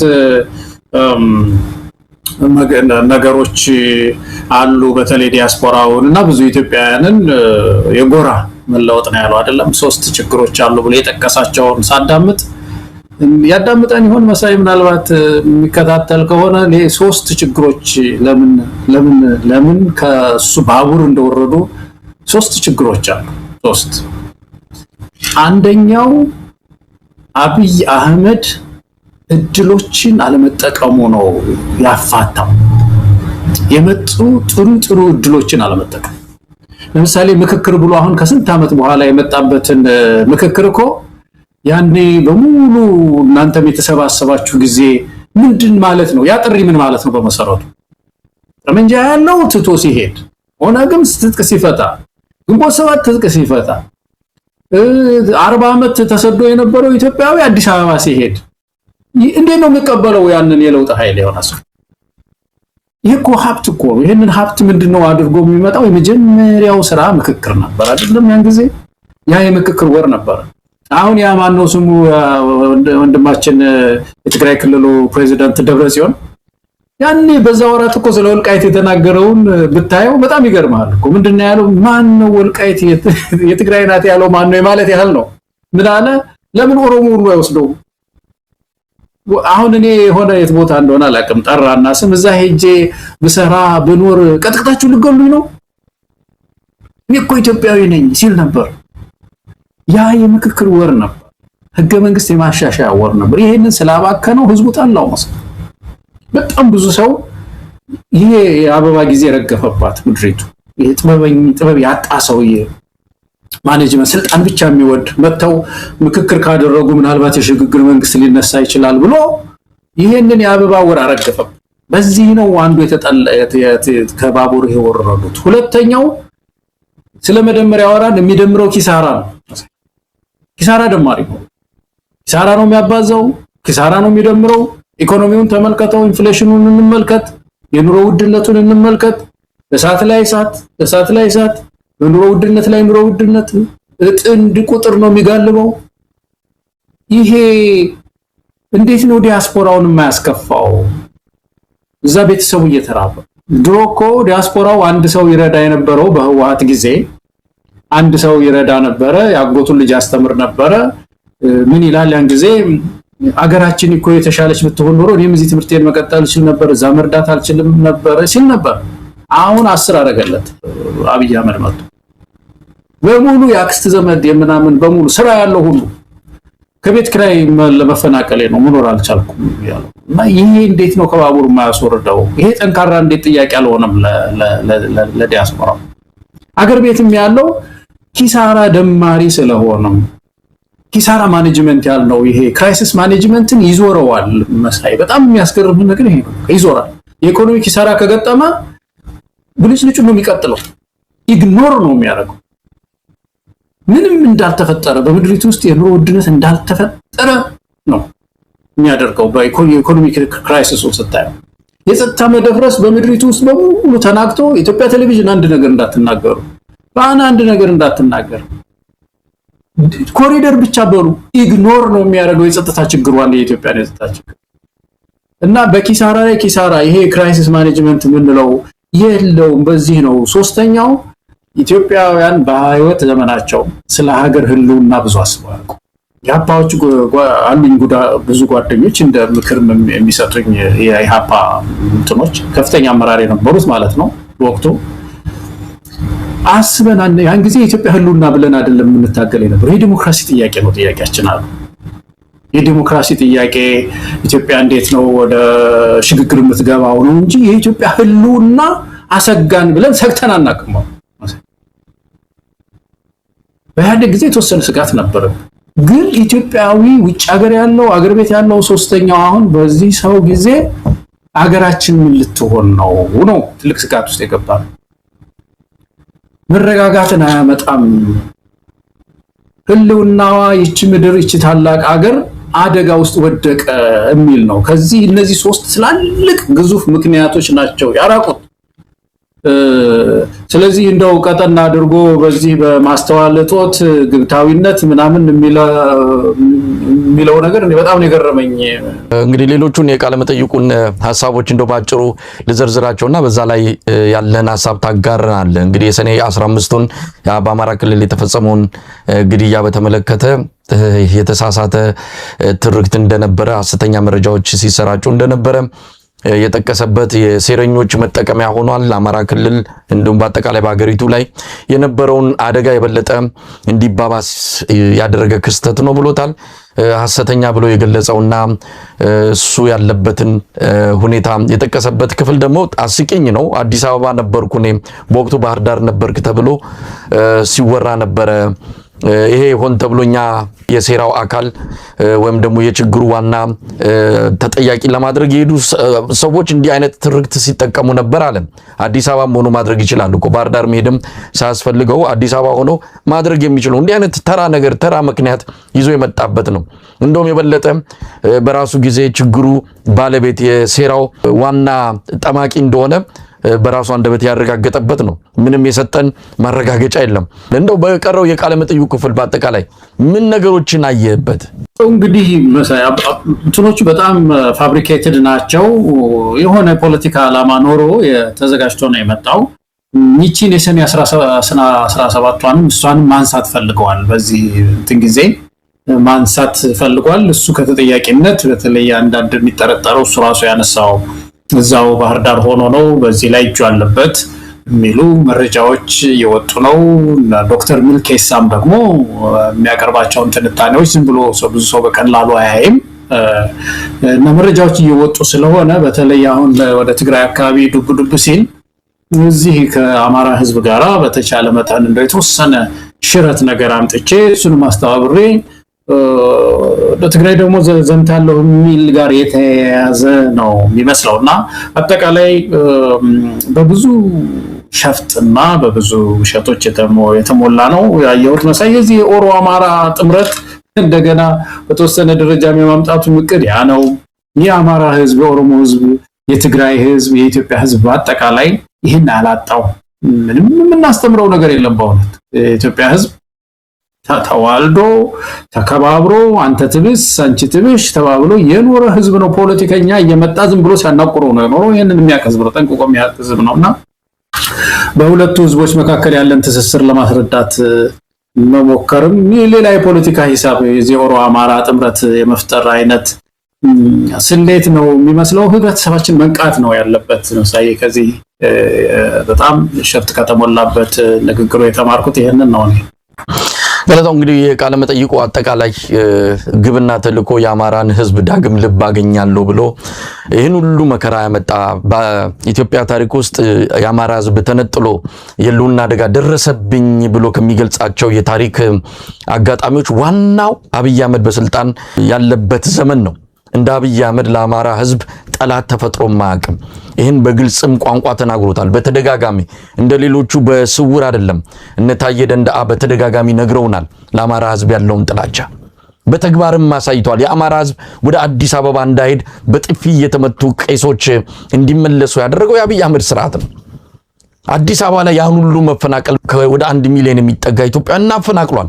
አዲስ አበባን ከሌሎች የማራቅ ከሌሎች ጋር የማፋታት ትልቅ የፖለቲካ ሴራ ሲሰሩ የነበሩት እና አብይ አህመድ ናቸው። ዛሬ ደርሶ ለአማራ ህዝብ ተቆርቋሪ ለመምሰል የሚያደርገው መፍጨርጨር የማንንም ልብ የማይገዛ ተራ ሙከራ፣ ተራ ከንቱ ውዳሴ እንደሆነ እንረዳለን። እንደው ገለታው በዚህ ወደ ምክክሩ እንምጣ። እንግዲህ ተያያዥ ጉዳዮች ናቸው። ጦርነቱን አነሳን፣ የአብይ አህመድን ቃለ መጠይቅ፣ አሁን ደግሞ ምክክር ኮሚሽኑ እያደረገ ያለውን ተውኔት እንመልከተው። ኮሚሽነር ፕሮፌሰር መስፍን አራያ በአዲሱ ዓመት ብስራት ጠብቁ አሉ። የምን ብስራት እንደሚነግሩን በጉጉት እንጠብቃለን። ሌላ ጉዳይ ነው። ከዚህ መንግስት ምንድነው የሚጠበቀው የሚለውን ብለነው ጨርሰው ነው የተውነው ጉዳይ ነው። አዲስ ነገር የለም። እንደምንሰማው ከሆነ ምንም ነገር የለም። ዝም ብሎ ግርግር ነው። መንግስታዊ ቅርጽ ለውጥ ይመጣል፣ የአንቀጽ ይቀየራል፣ ህገ መንግስቱ ይሻሻላል። እንደዛ የሚባለው ነገር በሙሉ አጀንዳ ሆነው ይመጣሉ የህዝቡን ትኩረት ለመውሰድ እንጂ ወደ ተግባር የማይቀየሩ የተወሰኑ አብይ አህመድ የሚፈልጋቸው ነገሮች ካሉ እሱን ለማስተካከል ብቻ የታለመ የምክክር ሂደት ነው። ምክክሩ ማጠቃለያ ምን ሊሆን እንደሚችል አብረን የምናየው ጉዳይ ነው። ባለፈው እዚህ የምኖርበት አካባቢ እንደዚሁ ፕሮግራም እያደረግን እያለን ያው የዚህ ሀገር እንትን ታውቀዋለህ እና ድምጽ ተሰማ እና ድምጹ የዚህ ምንድነው የእሳት እንትን ነውና በቃ ጮኸ። በየቦታው ያሉ የእሳት እንትኖች ጮሃሉና በዛ ጊዜ የምትቀመጠው ነገር የለም፣ መውጣት ነው አይደለም። ሁሉም ሰው አቋረጠ ስራው በሙሉ። አፓርትመንት ውስጥ የሚኖሩ ሰው በሙሉ ስራውን አቋርጦ ወጥተን ውጪ እስኪያልፍ ድረስ ማለት ነው ተነጋጋንና እየተቃጠለ በኢትዮጵያ ውስጥ እሳት እየነደደ በዚህ ውስጥ ሰክኝ ምን አይነት ቅርጸ መንግስት ይወጣታል ምድሪቱ የሚለውን እያሰላሁ ነው የሚለው ነገር ሊታመን የማይችል ስህተት። ዝም ብሎ ልታምነው ሁሉ አትችልም።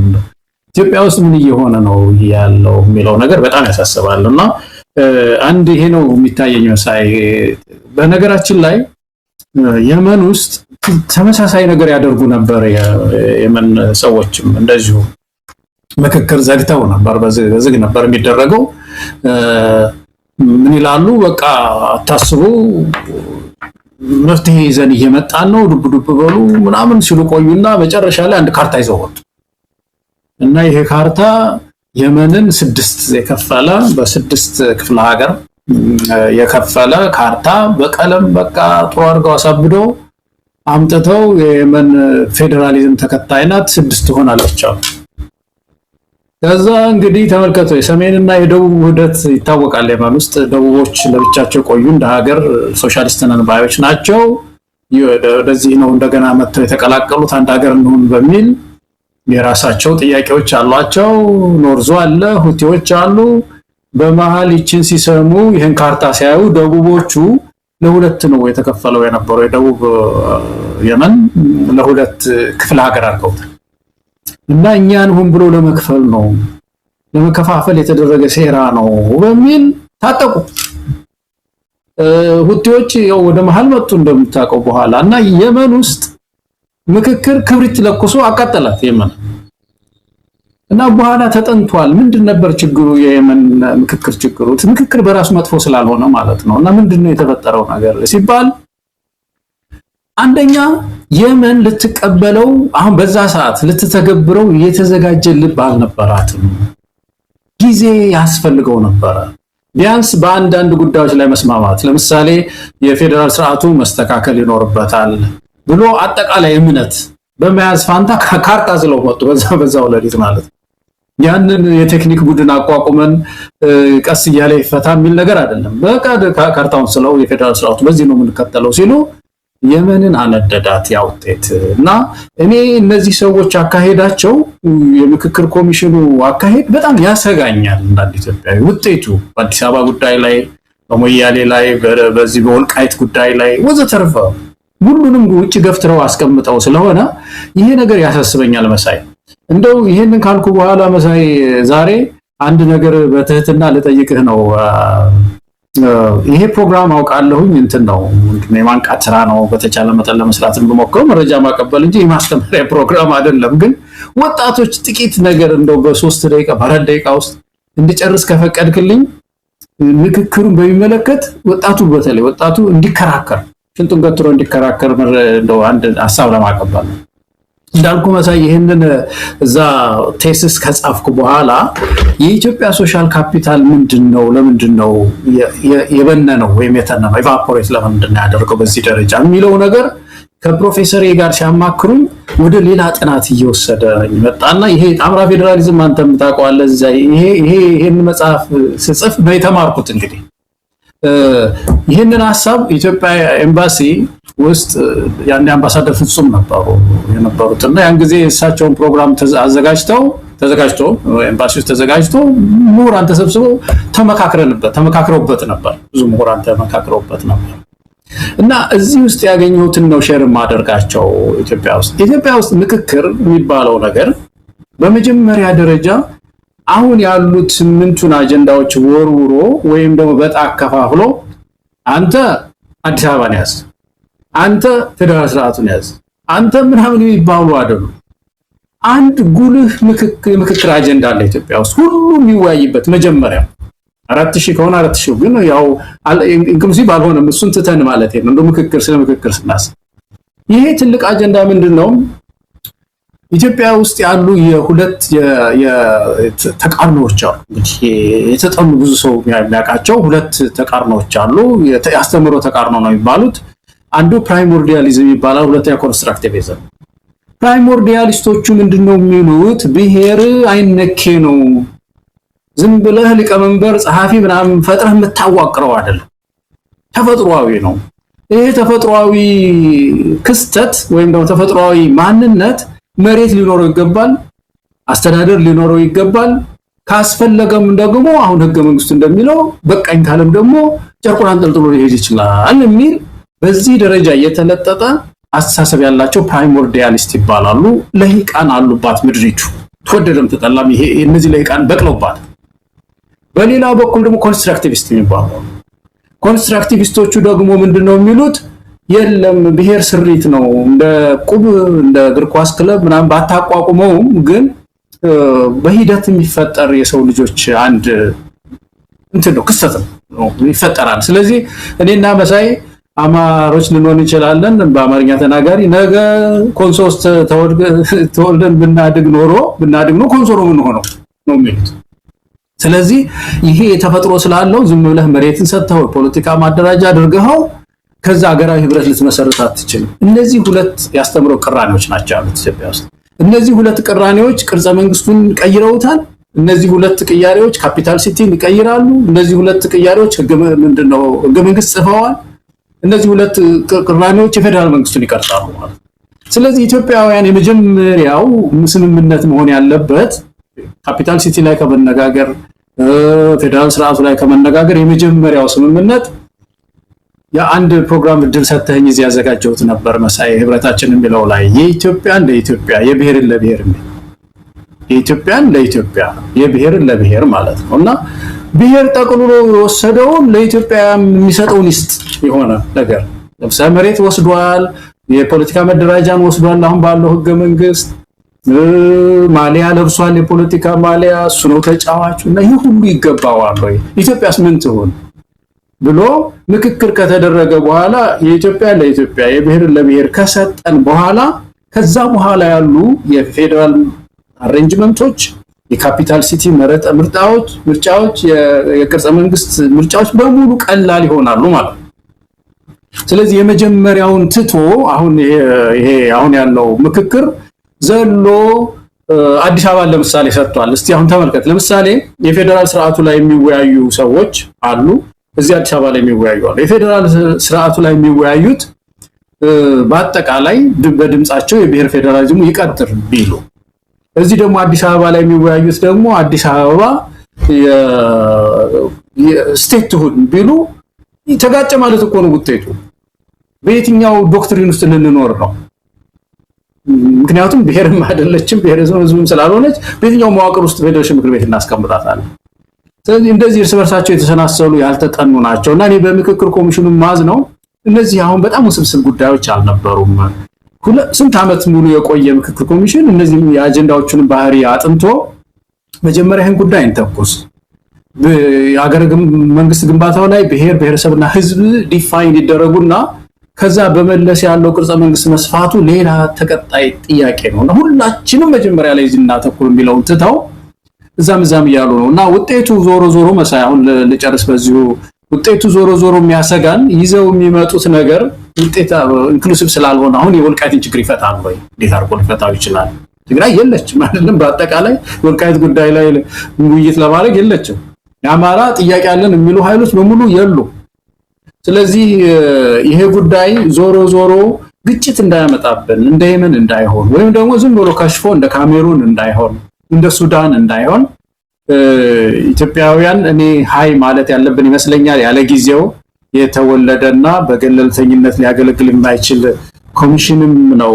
በአጠቃላይ መሳይ በጣም ይቅርታ ገለታው የፕሮፌሰር መስፍን አራያ ብስራት ምን ሊሆን ይችላል? ብስራት ጠብቁ የሚል ፕሮፌሰር መስፍን አራያ ለምን እንደሆነ እንጃ በጣም ብዙ መስመሮችን ብዙ ነገሮችን እየሳቱ ነው ያሉት። ሲጀመርም ከፈጣሪ ጋር ከመንፈሳዊ ነገር ጋር ይሄን ሂደት ለማጣመር ሄዱበት ርቀት በራሱ ግምት ላይ ነው የጣላቸው። የተወለዱ ህፃናትን ስማቸውን ምክክር ኮሚሽን ብለናቸዋል ብለው የተለየ አውድ ለመፍጠር ምክክሩ አጓጊ ነው እግዚአብሔርም ተጨምሮበት እያሉ እንዲህ አይነት ነገር ሲፈጥሩ ቆዩና አሁን ደግሞ ብስራት ጠብቁ አሉ። ምን ብስራት ያሰሙናል? ትንሽ ያ ምክክር የሚባለው ልጅ ካለ በኋላ አንድ ሰው ሲቀልድ ሰማሁት። ሌላም ልጅ ተወልዷል አለ እና ምክክር ብቻ ሳይሆን ሌላም ልጅ ተወልዶ ስሙን ማን አሉት ሲሉት እሱን ደግሞ ኮሚሽን ብለውታል አለ እና አንዱ ምክክር ሌላውን ኮሚሽን ብለው ሰይሞታል እያለ ሲቀልድ ነበር። ቀልድ አይደለም። በነገራችን ላይ ኮሚሽን ይተዋላል። ኮሚሽኑ ኮሚሽነር ፕሮፌሰር መስፍን አርአያ የተናገሩት ስለሆነ እንስማው። ዛሬ አንዲት ከቤንሻንጉል የመጣች ልጅ ህፃን ልጅ ወልዳልናለች።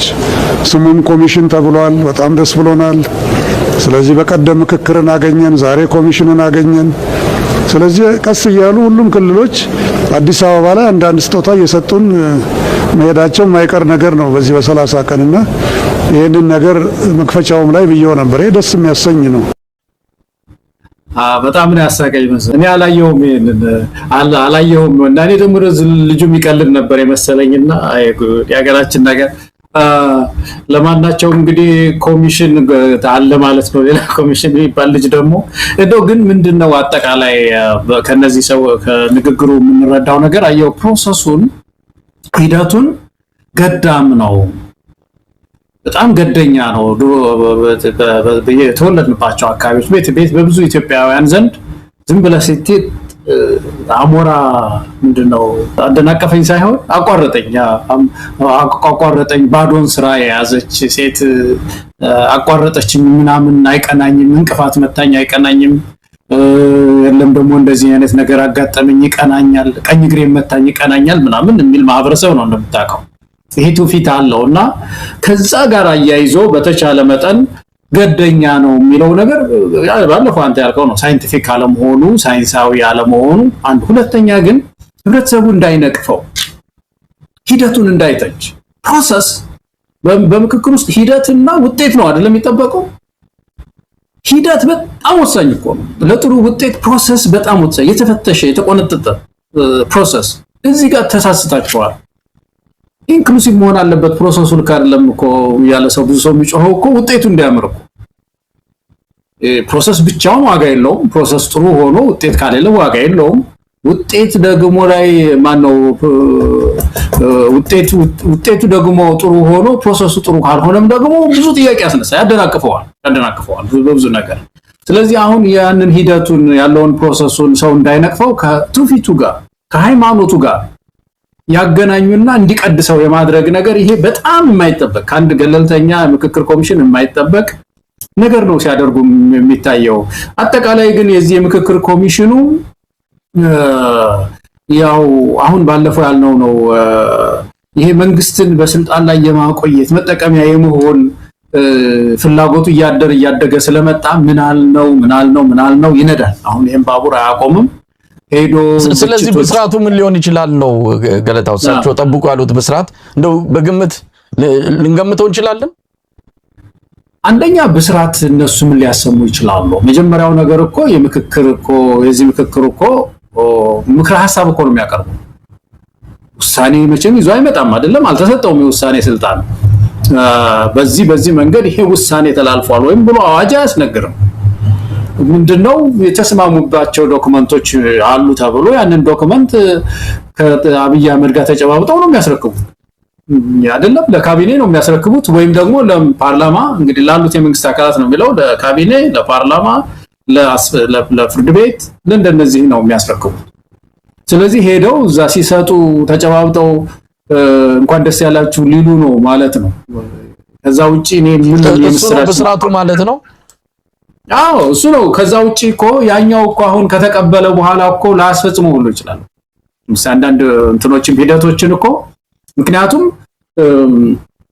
ይሄ ይከታተላል ነው እንጂ የሚለው ስልጣን የለውም። ባለፈው ያልነው እኮ ነው እጅና እግር የሌለው የራሱ የማስፈጸሚያ ማሽነሪስ ቬሂክልስ የሌለው ጎማ ያልተገጠመለት ኮሚሽን ስለሆነ ድንጉል ነው የሚባለው። ወይም ደግሞ ሄዶ ዝም ብሎ ወሰቶ ከዛ በኋላ ቁጭ ብሎ ቢሮ የሚከታተል እና ይሄ ነው። ግን ከሁሉ በላይ ይሄ ጉዳይ አካታች ስላልሆነ የሚመጡ ውሳኔዎች በሙሉ በምድሪቱ ላይ ያላቸው ኢምፓክት ኢትዮጵያን በሙሉ በተለይ ምሁራን የሚያሳስባቸው ይመስለኛል። የሚያመጧቸው ለውጦች ያሰቧቸው ለውጦች ግጭቶችን ጥለው ጥለው አምጥተው እንዳያጫርሱን እንዳያባሉን። ኢትዮጵያ አሁን በዚህ ሰዓት የሁለት አይነት ምክክር ባለፈው አናሰለችም። አንድ ደግሞ ሁለት አይነት ምክክር ነው ያለው። ሁለቱም አንዴ ወድቀውባታል። በ2010 አንድ አይነት የምክክር አይነት ነበር ኢትዮጵያ የነበራት። ግጭት አታበርድም፣ ምንም የለም። ያ በመርሆ ላይ ነበር ልትወያይ የነበረው አመከነው ብለናል አብይ አህመድ። አሁን ግን ሁለት የምክክር አይነቶች ናቸው ላይ የወደቁት። አንደኛው ይሄ ክራይሲስ ማኔጅመንት የሚሉት ወይም ደግሞ ቀውስን ማብረድ፣ እሳት ማጥፋት፣ እሱ ላይ ምክክር ይደረጋል። ብዙ ሀገሮች እንደዛ አድርገዋል። ያንን ምክክር ለማድረግ ደፍ ማለት የነበረባት እሱ ነው። ያንን ካደረገች በኋላ ሁለተኛው የምክክር አይነት መርሆ መፈተሽ፣ እነዚህን የህገ መንግስት አንቀጾች ማየት ምናምን፣ እሱ ደግሞ የሚቀጥል ነው። አሁን እኮ ዘለው እኮ ነው አንዱን ዘለን የግጭት ክራይሲሱ በሙሉ ይንደድ ቤቱ ይቃጠል እኛ ምን አገባን ብለው የሚያምር አለች አንድ ማምር አዳራሽ አለ መሰለኝ እዛ አዲስ አበባ የተሰራ እዛ ቁጭ ብለው ነው የተነጋገሩ ያሉት። ትግራይ ይኸው በድሮን እየነደደች ነው ያለች። በጣም እንግዲህ የምክክር ኮሚሽነሩ ያው በስርዓት ይዘን እንመጣለን ሲሉ በህዝቡ ዘንድ ትኩረት እንዲያገኝ ምክክር ኮሚሽኑ እያደረገ ያለውን ሂደት ብዙ ሰው ትኩረት አልሰጠውም። የብልጽግና ድግስ ነው፣ ብልጽግናዎች ናቸው የሚያወሩት፣ ብልጽግናዎች ናቸው የሚመካከሩት። ሌላው የኢትዮጵያ ማህበረሰብ ክፍል ጉዳይም ስላላለው እንዲህ አይነቱን የተስፋ ቃል እየተናገሩ ብስራት ጠብቁ፣ ትልቅ ዜና ጠብቁ እያሉ ህዝቡን ለማጓጓት የሚጠቀሙበት ስልትም ሊሆን ይችላል። ነገር ግን የኢትዮጵያ ህዝብ ከብልጽግና የሚጠብቀው ምንም ነገር የለም። ብልጽግና ነዳጁን ጨርሷል። ሁሉን ነገር አሟጦ ተጠቅሟል። ምናልባት ቀሪ ጊዜው ቶሎ ሀገር አፍርሶ ሳይጨርስ ከእጁችን ሀገር መንጠቅ የኢትዮጵያ ህዝብ ኃላፊነት ካልሆነ በስተቀር ከብልጽግና ከዚህ በኋላ ሊገኝ የሚችል ምንም መልካም ነገር የለም። ጨርሰናል። ገለታው መጨመረው ከሌለ እንደው አንዲት ነገር ብቻ እንደው መጨረሻ ላይ ልጨምር መሳይ። አሁን አንድ ነገር ትዝ አለኝ። የሳውዝ አፍሪካ በዓለም ላይ ካሉ ኮንስቲቱሽንስ ወይም ህገ መንግስቶች the best constitution የሚባለው ወይም ደግሞ ምርጥ ኮንስቲቱሽን የሚባለው የሳውዝ አፍሪካ ነው ይባላል። የህገ መንግስት መመሪያ እንደዛ ይላሉ። የደቡብ አፍሪካ ነው በሰፊ ጥራዝ ያለው የህንድ ቢሆንም ግን በኳሊቲ የሳውዝ አፍሪካ ይላሉ። አሁን ከሳውዝ አፍሪካም የበለጠ ህገ መንግስት በዚህ ሰዓት ብንጽፍ በዚህ ሰዓት ዝም ብሎ አሁን እንደው አብይ አህመድ እንበል ብዬ ነው በእንበል ገበያ አጽፈው ከሳውዝ አፍሪካ የበለጠ ህገ መንግስት ይዘዋል እንኳን ደስ ያላችሁ ቢሉን የአማራ ትግል ይቆማል? የትግራይ ትግል ይቆማል? አሁን ያለው የትግራይ ክራይሲስ ይቆማል? ኦሮሚያ ውስጥ ያለው ችግር ይቆማል? ልጆች ትምህርት ቤት አይሄዱም በሚሊዮን የሚቆጠር እሱ ቆሞ አዲስ ህገ መንግስት መጥቷል ትምህርት ቤት እንሂድ ይላሉ። ምንም እኮ ለውጥ አያመጣም መሳያ። የፈለገውን ያህል the best constitution ቢመጣም ማለት የዘለለው ነገር አለ። እሳት የማጥፋት ስራው መቅደም አለበት። ከዛ በኋላ ነው ሌጂቲሜሲ ያለው ነገር የሚመጣው ነው። እንደው እቺን ነገር ሊጨምር በየነው። ገለታው በጣም አመሰግናለሁ። እንግዲህ በተለያዩ ርዕሰ ጉዳዮች ላይ ቆይታ ያደረግንበት የዛሬው መርሃ ግብራችን ይህንን ይመስላል። በአንከር ሚዲያ ታዳሚዎች ስም ከልብ ነው የማመሰግነው። እኔም እጅግ በጣም አመሰግናለሁ መሳይ። መልካም ቀን። ተመልካቾቻችን የአንከር የመረጃ ክፍለ ጊዜ በዚሁ ተጠናቋል። አብራችሁን ለነበራችሁ ምስጋናችን ከልብ ነው። ኢትዮጵያ በክብር ለዘላለም ትኖር። ጤና ይስጥልን።